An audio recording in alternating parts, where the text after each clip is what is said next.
Hello, welcome to my channel. ఈరోజు చూపించబోయే recipe ఏంటంటే జున్ను పాలు లేకుండా ఎగ్తో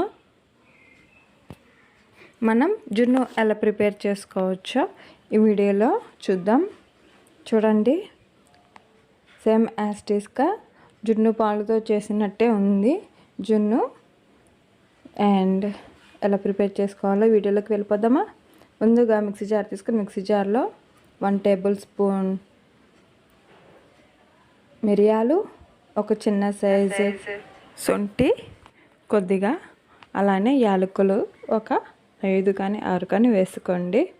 అలానే ఒక 3 టేబుల్ స్పూన్స్ షుగర్ ఎంచక్కా ఇలా యాడ్ చేసి మొత్తం అంతా ఫైన్గా పౌడర్ చేసి పక్కన పెట్టుకోండి. అలానే ముందుగా కచ్చపచ్చగా దంచి పెట్టుకునేలాగా బెల్లం అండ్ ఎగ్స్, కోడిగుడ్లు, 1/2 లీటర్ పాలు. ఇప్పుడు మిక్సీ జార్ తీసుకొని మిక్సీ జార్లో ఎగ్స్ని పగలు కొట్టుకొని వాటిని మిక్సీ జార్ పట్టండి. ఎంచక్క ఇలాగా జ్యూసీ కింద వస్తుంది. ఈ మిశ్రమాన్ని పక్కన పెట్టేసి అలానే బెల్లం కూడా ఎంచక్కగా మిక్సీ జార్ పడితే ఇలాగా మెత్తటి బెల్లం అనమాట. ఎంచక్క ఇలాగా పేస్ట్ కింద అవుతుంది. మనం పాలల్లో బెల్లం కరిగించాలి కదా, కరగదు త్వరగా. సో ఇలాగా మిక్సీ పెట్టుకుంటే బెల్లాన్ని ఈజీగా కరుగుతుంది.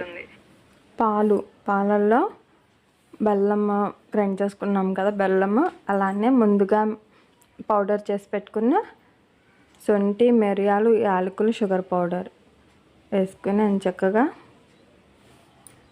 ఇలా కలుపుకోవాలి.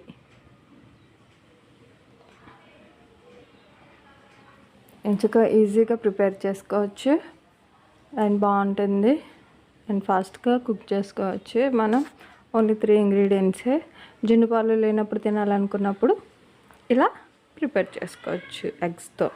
ఇప్పుడు ముందుగా మిక్సీ పట్టుకున్నాం కదా, ఎగ్స్ జ్యూస్ని వేసేసుకుని ఒకసారి కలుపుకొని అండ్ పైన మళ్ళీ కొంచెం పౌడర్ మిగిలితే నేను యాలకులు, శొంఠి, మిరియాల పౌడర్ కలిపితే మళ్ళీ వేసేసి ఒక 3 విజిల్స్ వరకు ప్రెషర్ కుక్కర్ పెట్టేసాను. అండ్ చల్లారిన తర్వాత చూడండి, చూపిస్తున్నాను. గట్టిగా వచ్చిందని చక్కగా. స్మెల్ అయితే సేమ్ యాజ్ ఇట్ ఈజ్ జున్ను స్మెల్ ఏం రావట్లేదు. అండ్ చాలా అంటే చాలా బాగుంది. స్వీట్ కూడా సరిపోయింది.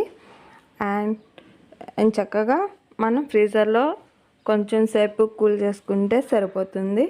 అండ్ ఫ్రీజర్లో పెట్టిన తర్వాత తింటే జున్ను అనేది చాలా అంటే చాలా టేస్టీగా ఉంటుంది. వీలైతే ట్రై చేసి చూడండి.